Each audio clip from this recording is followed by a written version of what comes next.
If you allow me, Minister, that will be my turn to say a couple of words about this meeting, and I would take also the opportunity to enlarge perhaps the picture and to refer to what it means as regard the EU perspective for Western Balkan countries.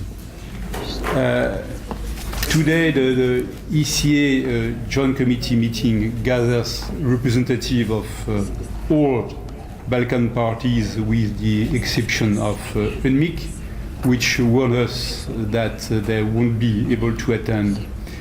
And on the other hand, 5 EU member states are there: Austria, Czech Republic, France, Italy, and Slovenia. Thanks to all of you to be there.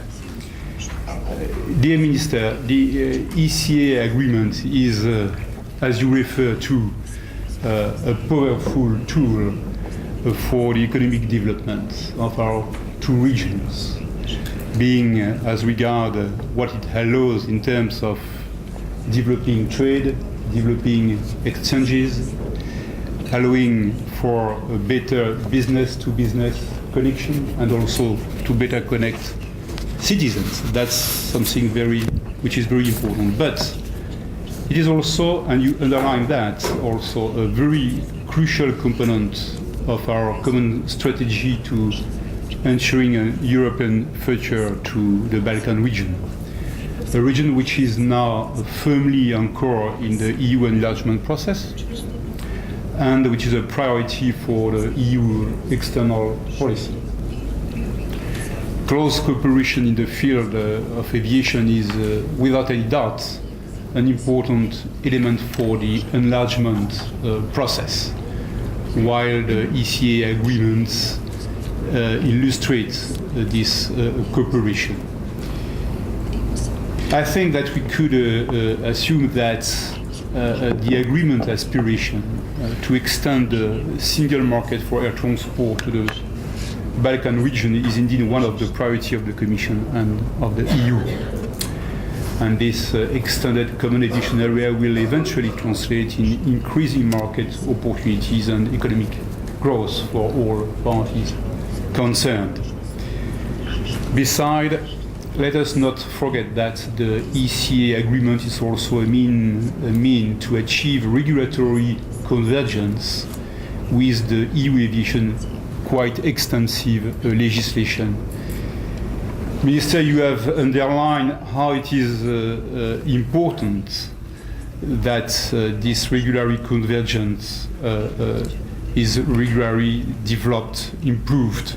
This is indeed a cornerstone of this agreement, which will result in turn in equal high standards in terms of safety, in terms of security, as well as fair competition among all parties. Again, it's clear that such a process will be a hugely important asset in the context of the accession negotiation with the European Union. And this year is of, we'd say, historical importance for the EU enlargement towards the Balkan region as the accession of Croatia.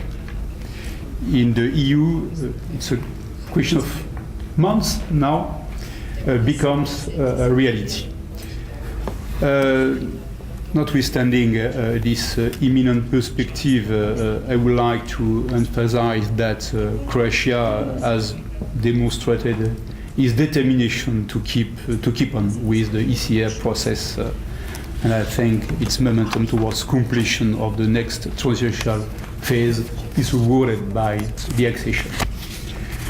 Of course, this accession process is well engaged also in other parties in the region with, of course, different levels of advancement, but it is definitely engaged. I have the pleasure also to note that the accession negotiation with Montenegro have started already in June last year, while the screening process is well advanced and should be completed by the end of June this year. And there will be a series of important meetings as regard transport. The screening of transport with Montenegro is due to occur next month, end of April. So the ball is kept rolling. But more importantly, I wish to underline the achievement and the work delivered by Montenegrin authorities in the area of European integration. Of course, as it is the case for nearly all acceding countries, Montenegro's overall pace toward EU membership will depend on its own ambitions, of course, and capacity to implement the necessary reforms. But we are confident from this point of view. So, prospects are there and are indeed promising. Like all the sessions of the ECA Joint Committee, this gathering is indeed important for the overall functioning of the agreement, and this in spite of the preliminary character of the Joint Committee that is due, as we all know, as you have referred to, Mr. Djurovic, to the delayed entry into force of the agreement. But regardless of this situation, we will come on that in more detail later on. The Joint Committee maintains certainly a pivotal role for governing the ECA agreement and its proper implementation. That's why we are there all together today. And encouraging effects of the ECA agreement continued to rise this year, also in spite, it's worth noting, of the overall economic downturn. The positive trends as regards scheduler service from EU to the Balkan regions observed since 1999 are being further corroborated and increased in recent years following conclusion of the agreement. Just one figure, during the last 5 years, the annual growth has been about 8% in terms of city variable, while it was only 0.1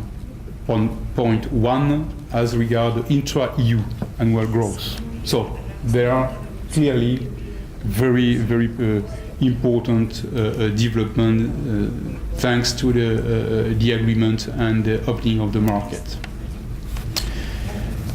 Now, the agreement raises, of course, a lot of legitimate expectations. Some have been met already, while others still need to be fulfilled, or while here and there some questions have to be addressed to secure the proper implementation of the agreement. Talking about unfulfilled expectation, I regret to come back once more to the overdue entry into force of the ECA agreement. Despite the nearly 7 years that elapsed since the signature of the agreement and our joint effort for a fully fledged agreement, there are still a couple of EU member states which haven't ratified the agreement. Therefore, it is not entered into force.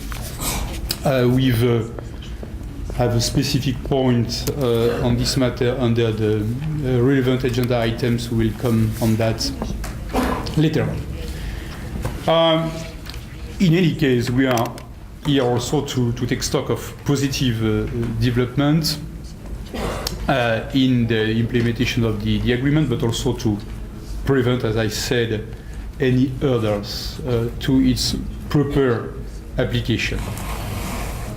So now, when it comes to the menu of our discussions of today, a couple of words perhaps, and apart from the recurring subject, such as the process towards the entry into force, and the EU legislative developments in the aviation field, we will also have the opportunity today to tackle any hurdles encountered by the party in the proper preparation of the agreement.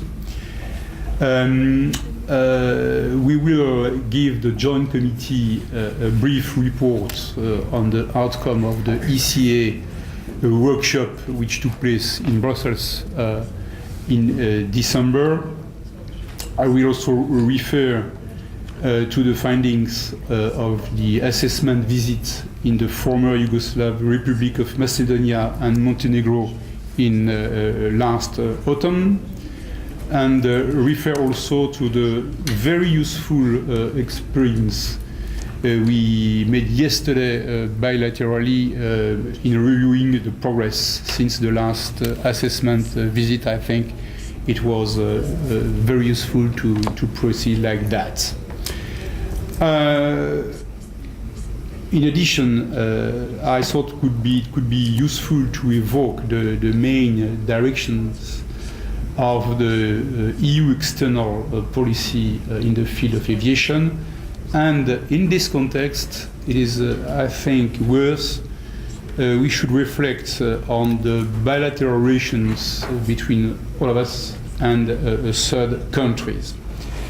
And last but not least, we'll have the opportunity to get an update on the ongoing technical assistance project for the Balkan parties. And finally, under any other business, I would suggest including two items relating to our business. I would briefly underline an issue involving airlines representation office in one of the Balkan parties, and also discuss with you rapidly on the possible industry participation in the work of the Joint Committee. So, I know, Minister, that you have to leave us. I would again thank you very much and express my gratitude and the gratitude of everyone here for your participation here and for your presence.